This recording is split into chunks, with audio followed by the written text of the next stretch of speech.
Hello, this is Chris Haskell from They Live by Film. For those that don't know us, Adam, Zach, and we built a podcast over the last 2 years that's a combination of film discussion from 3 very different perspectives, as well as industry interviews with the leaders in boutique Blu-ray and 4K community. We started with Deaf Crocodile, but over time we've been lucky enough to speak with Arrow Video, Severin, Mondo Macabro, Vinegar Syndrome, Radiance, Indicator, most of the OCN partner labels. It's been a blast. You can find us wherever you podcast, and also actually recently as part of Someone's Favorite Production Podcast Network. We hope to see you online.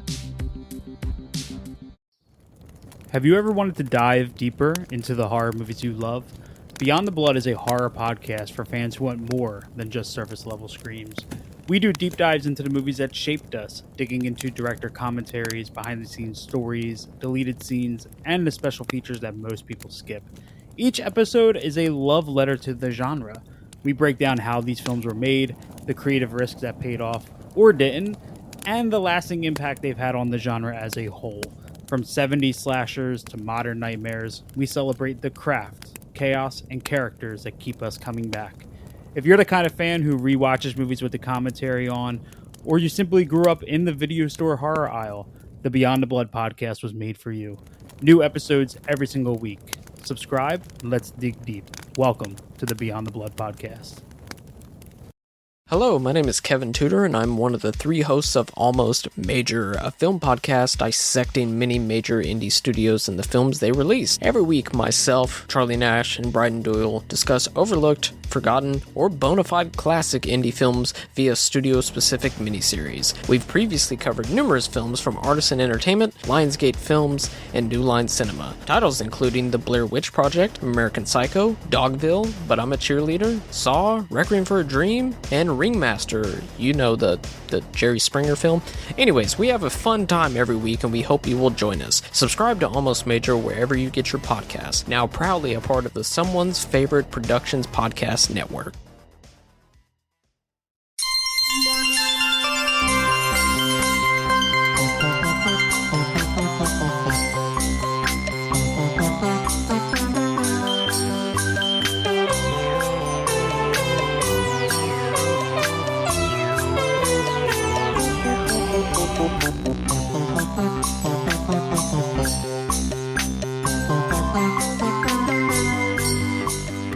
Welcome to Rankin Bass, an offhand joke that became a podcast. I'm your host, Mike White. Joining me is a man who gives it a whack because he's got a knack, Mr. Chris Stachiw. Hi-ho, fiddle-o. Also, along for the ride is a man who keeps his wife in a pumpkin, Mr. Richard Hatem.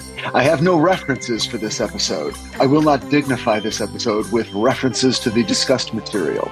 Richie, quite contrichy. On this podcast, we discuss the works of Arthur Rankin Jr. and the recently passed Jules Bass, color me surprised, specifically some of their stop motion and animated work. On this episode, we're talking about their first theatrical release, The Wacky World of Mother Goose from 1967.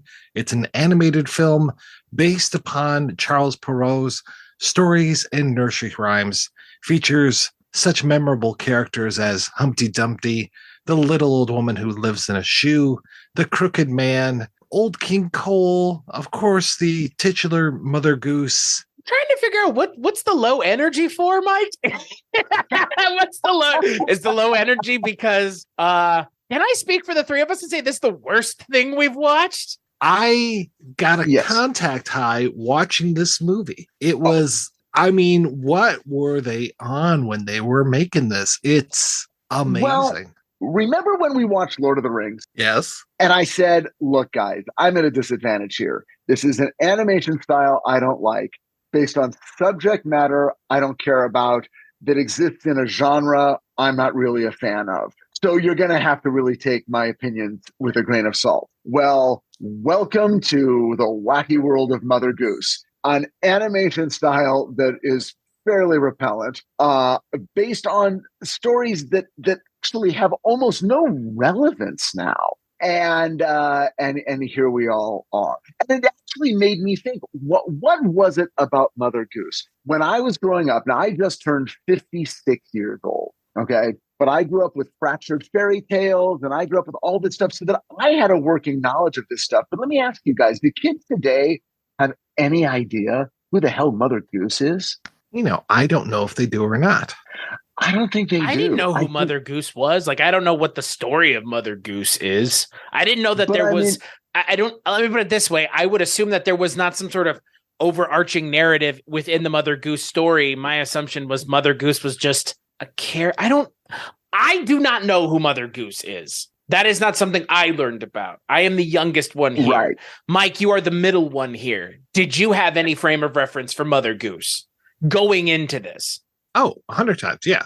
Okay. I had a big old book of Mother Goose stories. I knew every single one of these rhymes. Was overly familiar with all of them. As soon as somebody would come on screen, I'd be like, oh, that's got to be Little Jack Horner. Oh, right. There's Well, Jack Sprat I know those stories, but I didn't know that they were like Mother Goose stories. Little Jack Horner sat in the corner eating his curds away, yada, yada. Jack and Jill went up the hill. Like, let me put it this way. I know those stories, but I didn't know that this was somehow a Mother Goose stories. I just, Humpty Dumpty went up a wall. Humpty Dumpty had a great fall. But you just know that. Like, inherently, you know that, I guess. But isn't that weird? Like inherently we know it, but I promise you, I think that if you walk up to a 10-year-old right now and you go, Humpty Dumpty sat on a wall, they will give you a blank stare.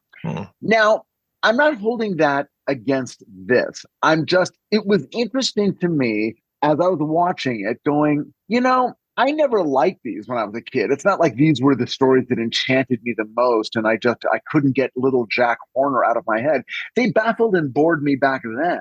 And they seemed hopelessly out of date 50 years ago. And so now to watch this, I was sort of left thinking, well, clearly they were like, look, this is sort of stuff in the public domain. It's not going to cost us anything. The IP is free. All the kids know it. It's welcome material. This is a way for us to do a special, fulfill an obligation, make some money. And it's really, win-win. There's no downside to any of this. That had to be the thinking, right?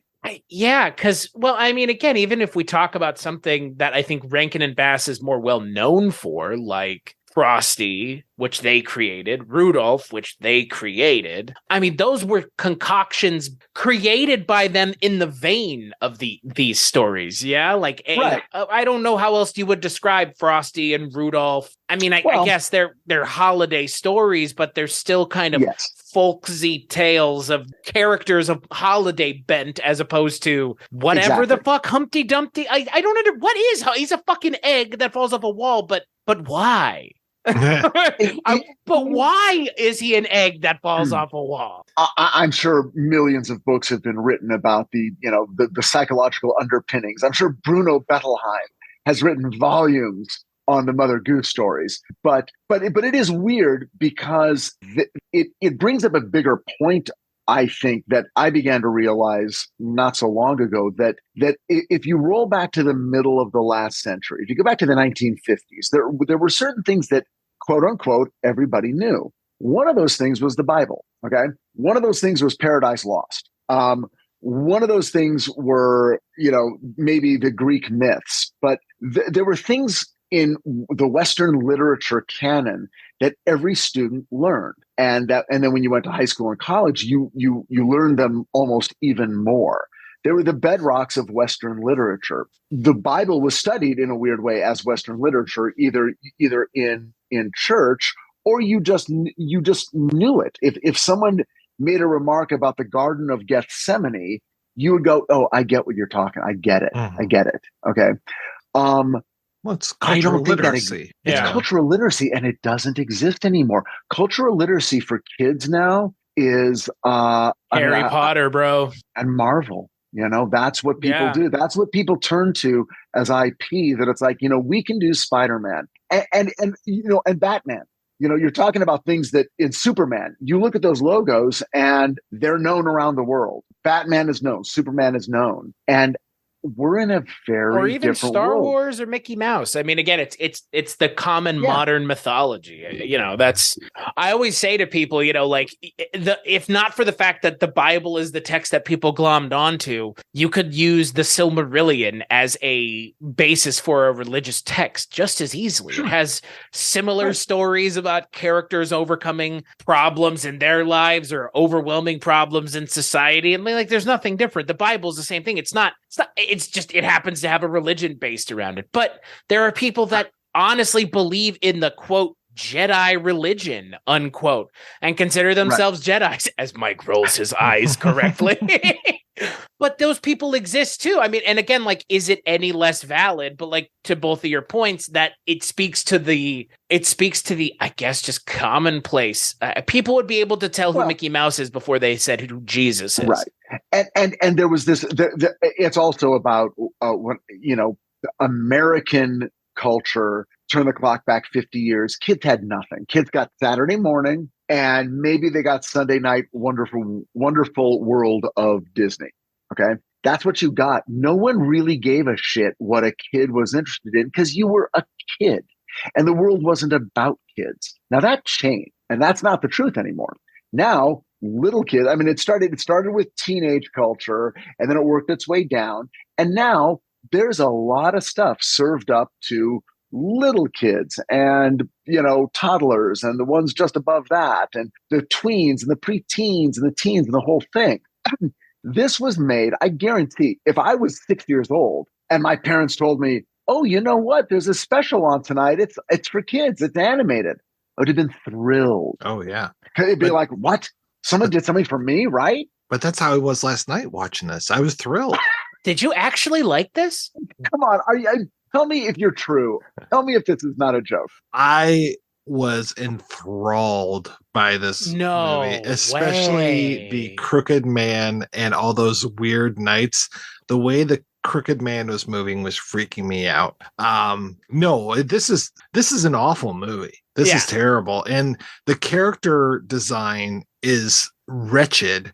Just especially Mother Goose, the titular character. It looks like a flesh puddle, like a flesh pile, with a definitionless, weird, short creature. She kind of looks like Margaret Rutherford, who voiced her, but the mouth movements, the lip flap, as they say in the business, was not there. It was awful. But just looking at Jack Horner and Mary Quay Contrary, those two have these little dot eyes. And then you look at Mother Goose and the Crooked Man or Princess Harmony, and they all have these circular eyes. I'm just make a choice. Would you make a choice which way these characters are going to look? And Princess Harmony, I felt so bad for this girl because she had no nose whatsoever. I mean, she has that weird mouth too, that strange, constant, puckered asshole mouth. Yeah. The Crooked Man is the most interesting part of this entire special, both from a design standpoint, also from what his design informs on other characters' design, the voice that Bradley Bulkey is doing, and on top of everything else, he is the villain that some of these specials kind of needed that they didn't get. He's an interesting villain who's just a bastard to the end. And some of these specials had these weird redeemable villains that didn't really serve the narrative. I appreciate that this villain is he's a bastard through and through, and he makes no bones about it. He takes everybody's parents away, and he said, they're not coming back, and Mother Goose, until she comes back, nobody can do anything. I kind of like that. So what, but I mean, quite obviously, who did he remind you of?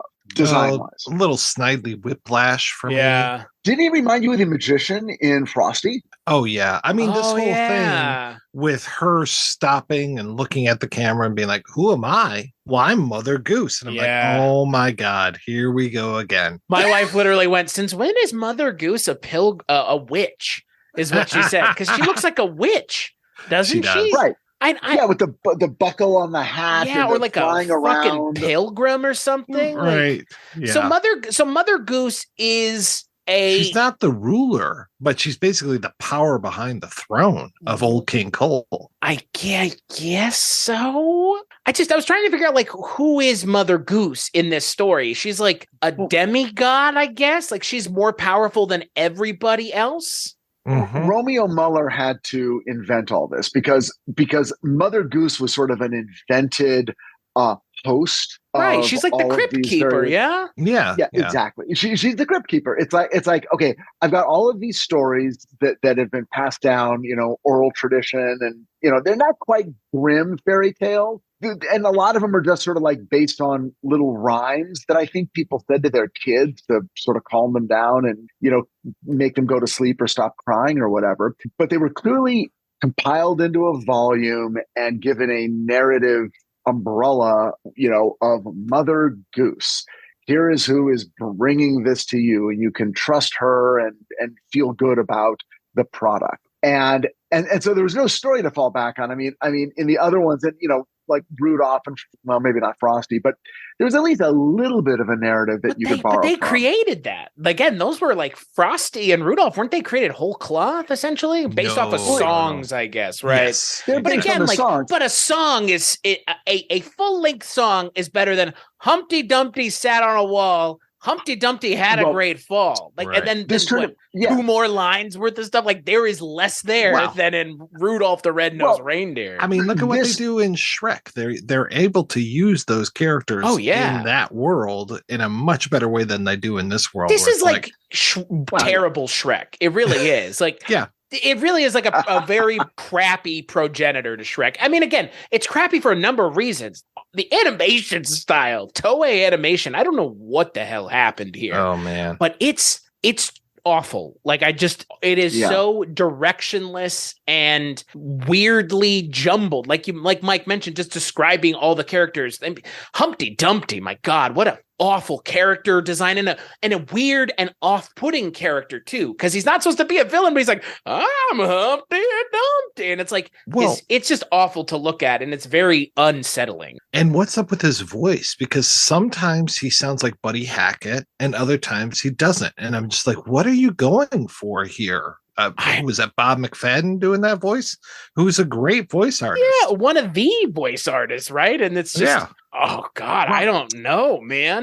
It feels like this was structured almost like a Bob Hope special. It was just like, we just got to keep bringing on the guest stars, right? And it doesn't matter. It's like, okay, you like Jack Horner, now meet Little Bo Peep. Okay, now we got this one. Now we got that one. Here Best comes Humpty one. Dumpty. Hey, diddle, diddle, the cat and the fiddle. That was like the stretch of stretches. Because all of a sudden there's a cat playing a fiddle, and I was like, oh my God, really? Really? We're going there? Like, all right. And where does it go? Where are they going to go? What's the problem? There is nowhere for this to go. Even when it tries to go somewhere, it goes nowhere. The story is threadbare, to say the least, because it essentially boils down to Mother Goose leaves to go see her sister. Bad things happen. The minute Mother Goose comes back, she fixes everything, immediately. And you're just sitting and wondering, like, well, okay, so the tension was what again? That Mother Goose was just gone a little longer than she said she would be? Well, and this was I mean, again, trying to get into the heads of the people who made it and what the whole idea was. It's like, if a little kid is sitting in front of the TV and watching this, there's a general sense of danger, which is all it takes. I mean, for a little kid, that's all it takes.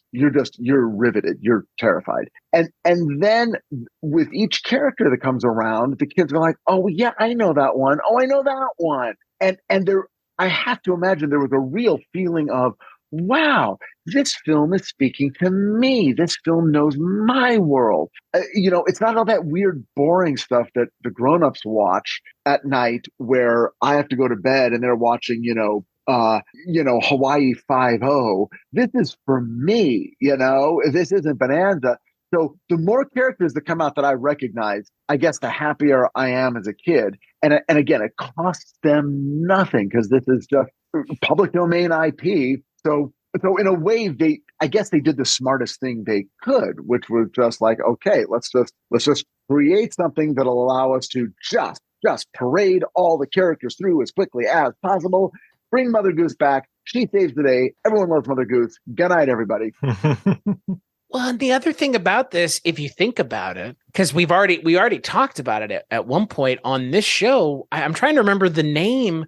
What was the name of the Hans Christian Andersen thing that they did? Oh, right. The Daydreamer? Was that it? Yes. They That did was that better. before this. Even that was better. And even those stories were slightly more obscure because the kids, Hans Christian Andersen is a little like one half step removed. I mean, that's a little bit more toward Grimm, that sort of weird Northern European, what's going on? Why am I worried about the little match girl? Mm-hmm. Well, isn't that Little Mermaid, right? That's one of the Hans Christian Andersen stories. Right. That they like really beat into the ground in that. Like the one that they beat into the ground in this one is Jack Horner. Like, what a memorable character. He sat in the corner. That's all he fucking did. Well, he was eating. He sat in the corner. What was he doing? Eating his curds and whey, or eating his pudding. No, you're Christmas mixing pudding? him up with Little Miss Muffet. Little Miss Muffet, yeah. Sat on her tuffet. Now, tuffet. Where was she?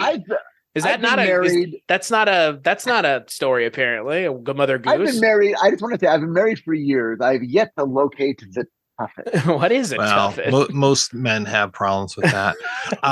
Little Jack Horner sat in the corner eating his Christmas pie. He put in his thumb, pulled out a plum, and said, "What a good boy am I." Yeah. Okay, so now here's what. Okay, think about that for a second. That there is nothing going on there. No, that is literally something you say to hypnotize a child to go to sleep. Take it from a man who's had 3 kids. You'll do anything. You will sing anything, say anything, do anything, just to keep a tone rolling that will hypnotize the child to suddenly go, ow. I'm surprised that they didn't use Perrault's other films, or his other stories, I should say, because he wrote Little Red Riding Hood, Cinderella, Puss in Boots, Sleeping Beauty, Bluebeard, which is really fucking dark. Oh, yeah. But it's like, hey, we're just sticking with the nursery rhymes here, which appropriately enough are, to your point, Richard, like 4 or 5 years old, trying to figure out all the words to these things and knowing them by heart, but not knowing why. Why do I know all of these things? Why do I have all of these rhymes stuck up in my head? Like what, like when they got to the Peter Pumpkin Eater, I'm just like, wait, he sticks his wife in a pumpkin because he couldn't keep her? What? Yeah.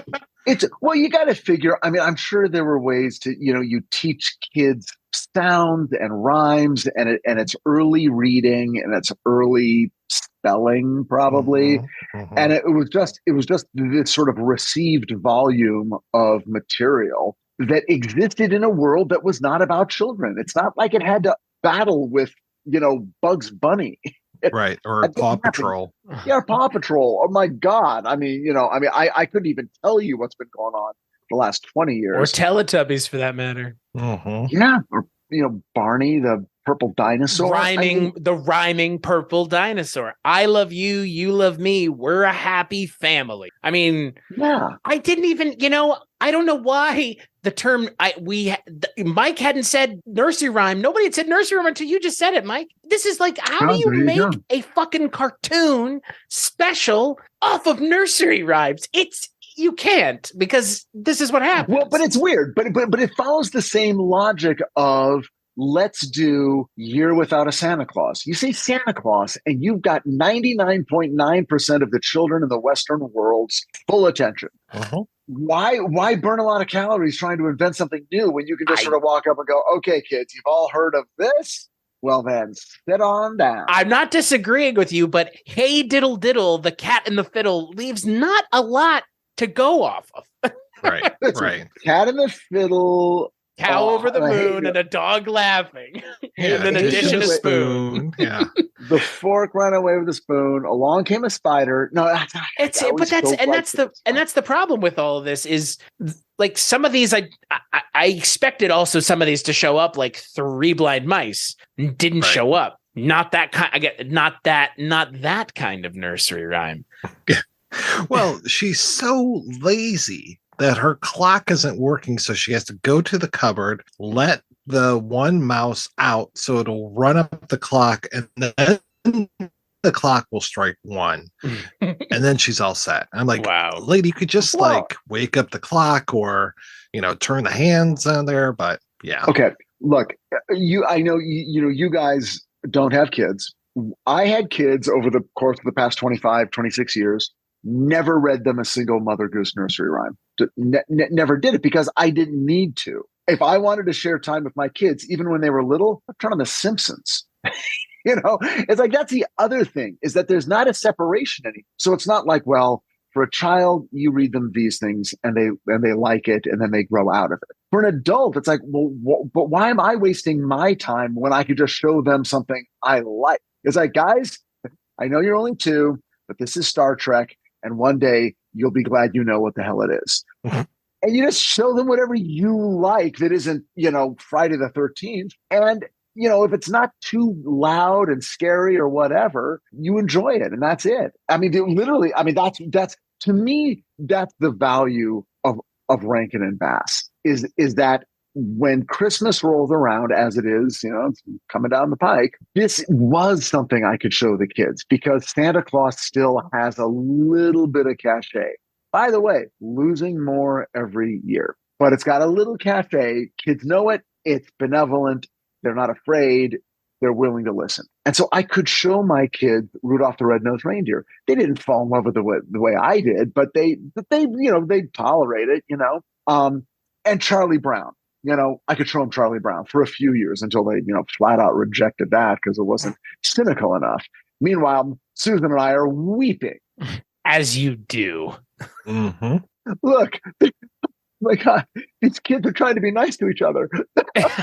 I mean, that's fair. It's strange to me because, again, Rankin and Bass normally, even when they misstep, they don't misstep this hard. And that Frosty cartoon, not the original one, but the second, wasn't there another Frosty cartoon that was not great? I forget, it was Frosty. Weekend at Frosty's. Yeah, it was the one with Jack Frost in there. I can't remember which one that was. That was Winter kind of Wonderland, I think. Yeah, that was kind of a misstep. And then there were, the Leprechaun's Christmas Gold, which I don't even know if we've talked about yet. But we did. We did. Okay. I couldn't remember. I can't remember. Let me pump the Art brake Carney on that and now. Blarney Killarney and Killicadarney, Manarney or whatever. Mm-hmm. Those are the kinds of missteps that I get from Rankin and Bass, where it's just kind of it's kind of a nothing burger. It's not much of anything. It's just, it comes and it goes.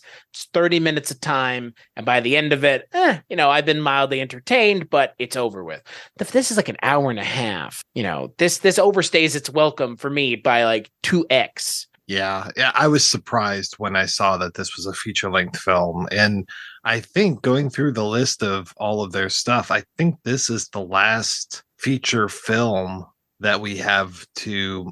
Oh, I take it back. There's one more, The King and I from 1999. But this is one of the last ones that we have to talk about. And then we've done all of the live action stuff now. So we're chugging through this, guys. Look, here's what I think. And for the listener, Chris and Mike and I have discussed a little bit of this offline because I sort of felt like, we're recording this in early November and we're obviously coming into the holiday season. And I think Rankin and Bass, for all of their massive output, are primarily known as sort of the keepers of the childhood, Animagic Christmas specials. And I was kind of pushing for, why don't we revisit them maybe for another angle? And then you guys, or maybe Chris, it was you who suggested, why don't we do Night Before Christmas and Cricket on the Hearth, which are holiday ones that we haven't done yet, which I think is a great idea. And maybe we also,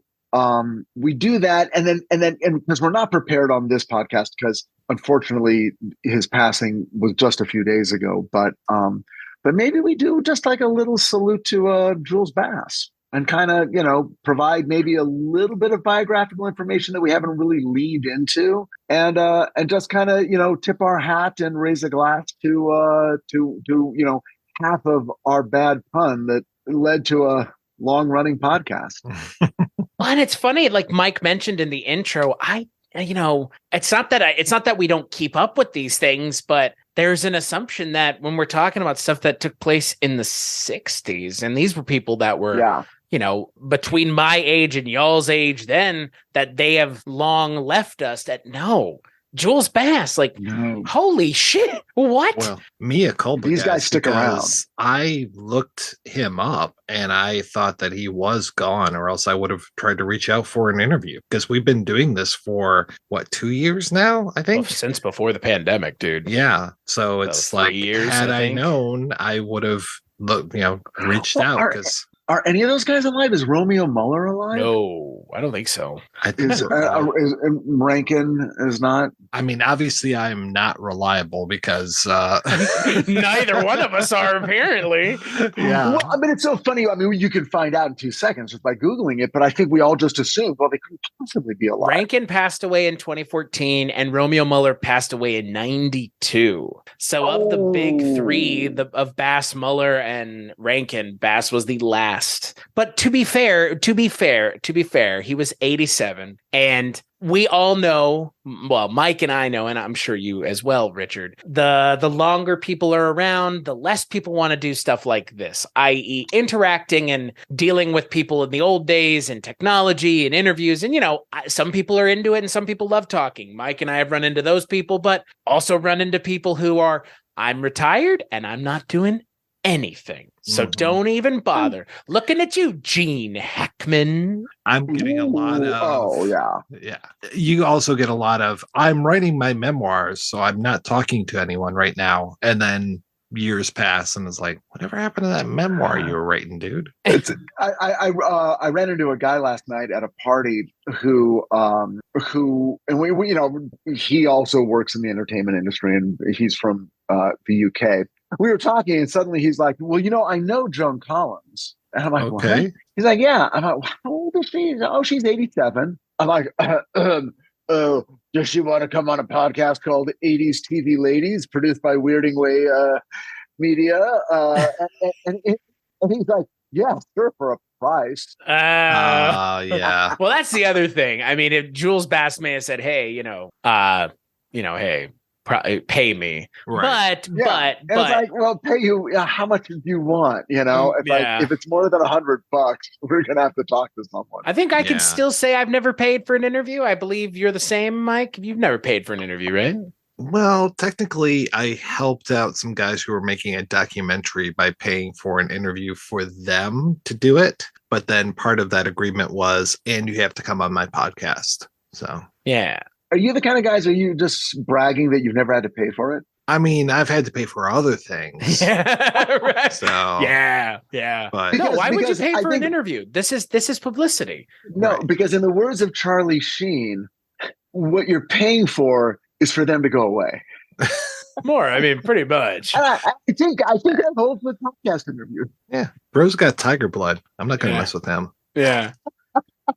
I think more than anything else, I was just, I was surprised that Jules Bass is still around, but it says that he was still active, that he was still working up until 2022. I mean, I don't put a lot of Yeah. stock into that, but yeah, Guys. I think what's more surprising, I think it caught a lot of us off guard. And Otto Bruno, who has been on the Barney Miller show, actually mentioned to me about talking about, Jules Bass a little bit. And I think to your point, Richard, it would behoove us to probably maybe mention who Jules Bass was. Cause we fucking dropped the ball.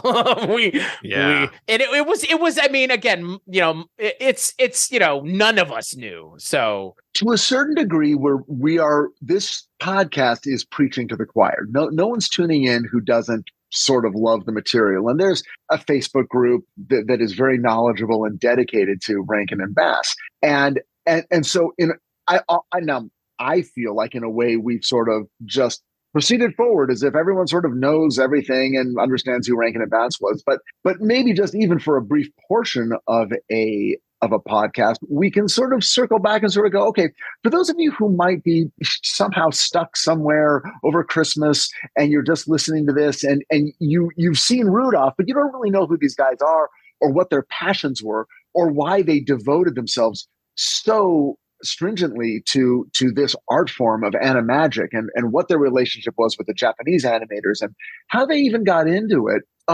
There might be a little bit of a story there to enjoy over the holidays, and then at the same time also revisit a couple of their classics we haven't really talked about. I mean, why not? We're getting into that season. Let's curl up by the fire and pour ourselves a hot potty, if you will, and talk about the guys who kind of played an integral role in our childhoods. For sure, mine. Well, and the other thing that's kind of crazy about all of this is, again, like Rudolph and Frosty are songs, but the songs become part of the special. But the special, the stories in those specials are what everybody remembers. I mean, everybody, because again, you know, the totally not gay elf is not in the song. You know, that's not part of the song. You know, Yukon Cornelius, not part of the song either. I mean, these are things that are invented for that special that end up being as memorable. Hermie the elf is as memorable as Rudolph. And what's insane is, look at this. They didn't try here to do anything more with any of these characters. Frankly, the way you do this story is you have a kid from the real world go into the Mother Goose world of stories. And that's how you do this story. Because then it's those kids, like you've been talking about, Richard, the kids who you and Mike were or know of at the time, who knew these stories, going, oh yeah, there's the Dumpty. Oh yeah, there is Mother Goose. And you already know who they are. And it's a little kid interacting with them as opposed to them interacting with themselves and it falling very flat and not interesting. And look, by the 60s, because these stories are so old and date back so far, you could even go with the angle of the wised up kid who didn't believe in all this fairy tale. Hoo-ha.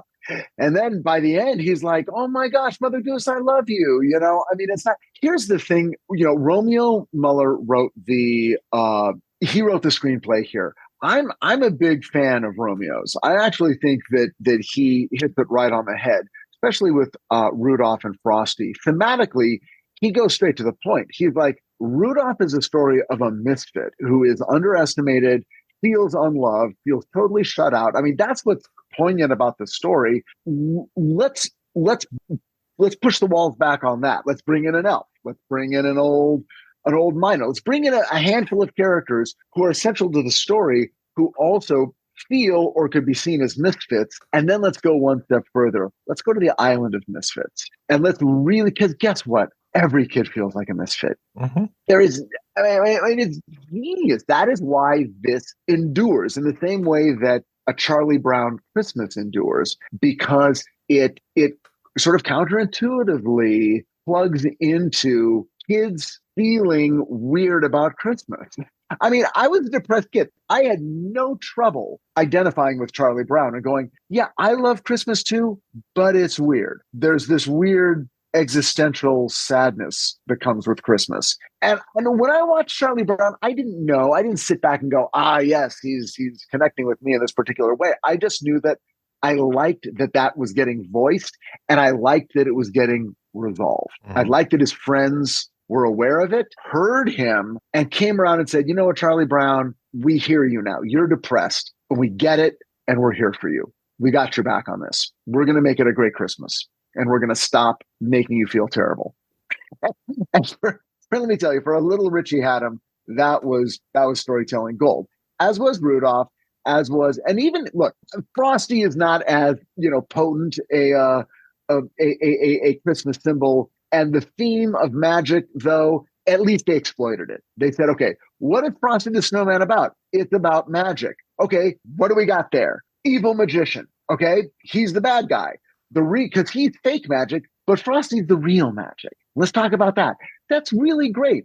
I give full kudos to that creative approach to these specials. And I think Romeo does a great job with the vast majority of these, which, of course, is why this one was a little disappointing. Well, and I don't know what the message is in this one, because, like you just mentioned, I think you would agree, Mike. Like, and the other ones, as maybe kind of simple-hearted or kind of hopeful, the message is be good to one another, be kind to one another, yada yada yada. There's none of that here. I don't know what it is. It's just without. I'm not going to say it's without a heart, but there is no emotional core at the center of this, because Mother Goose is not present, and Jack Horner is not much of a character.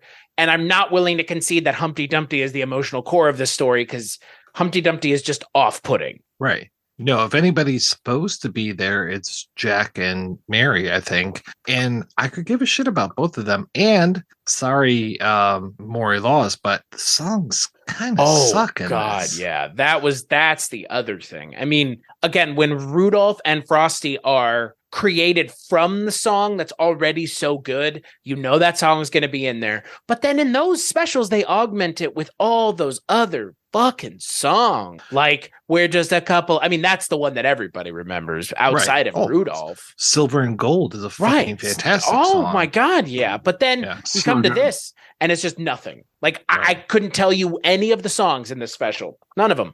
And apparently I was wrong. This wasn't Maury. This was Jules and another gentleman whose name I'm looking at right now. George Wilkins. George Wilkins. Thank you.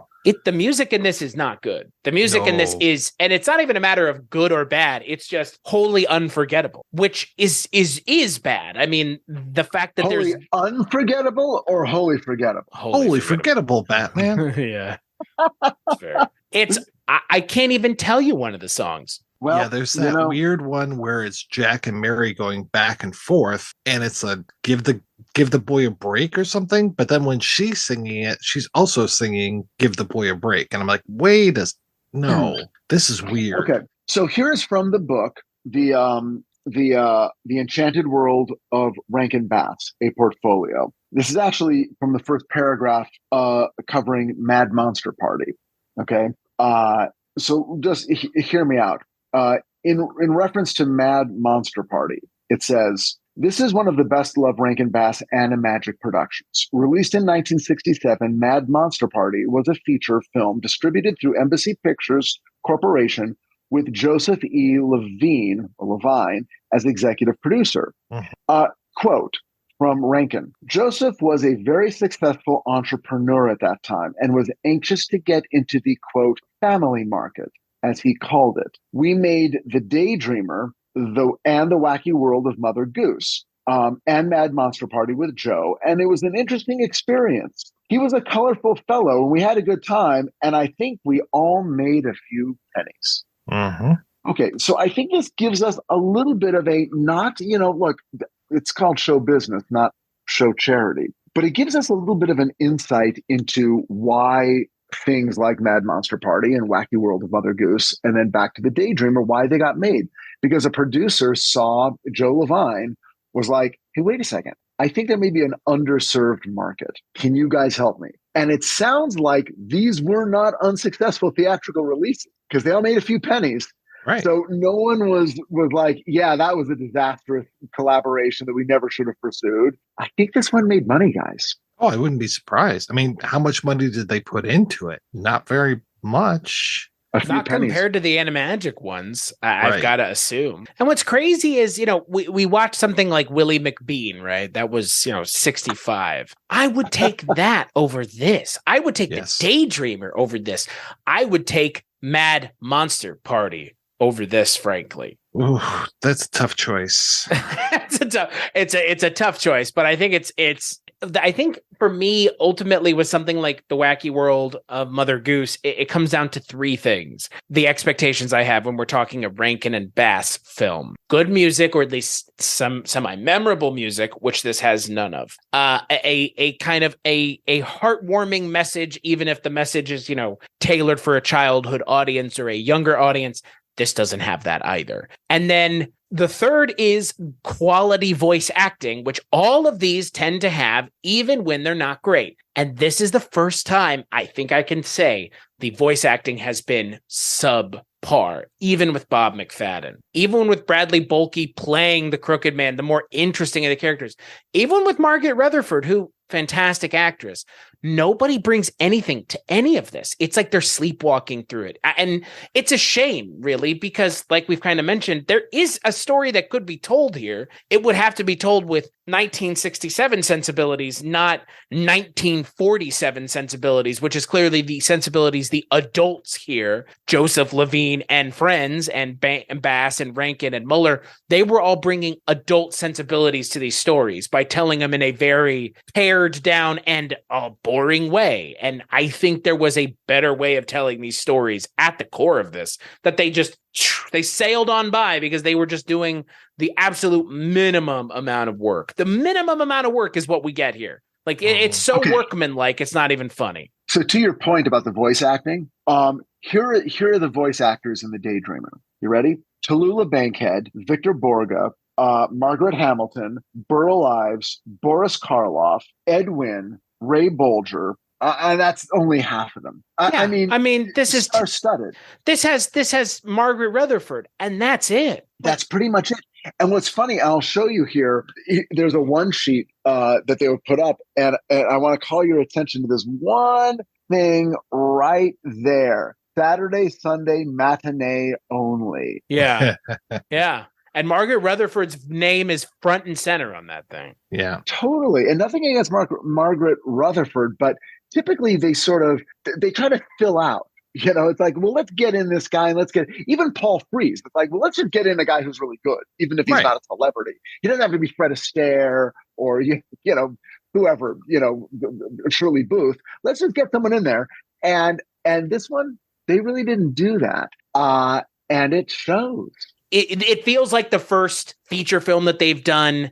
It is the first feature length that they've done. But here's the thing. They had done other things before this. They had done Willie McBean. They had done they had done Rudolph and Frosty by now. Had they not? Like long before this. Like what's weird is this feels like such a poor showing. And I would understand if this was a poor showing if this was your actual first thing you'd ever done and you've never really done anything else. Yeah. No, this was a couple of years later, and I really think, again, if you hear what Rankin was saying in that interview, what I'm hearing is it was the second of these three movies that he was referring to, and it was sort of like, why spend all that money? Let's spend as little as we can, make as much as we can, and get the hell out of town before anyone figures it out.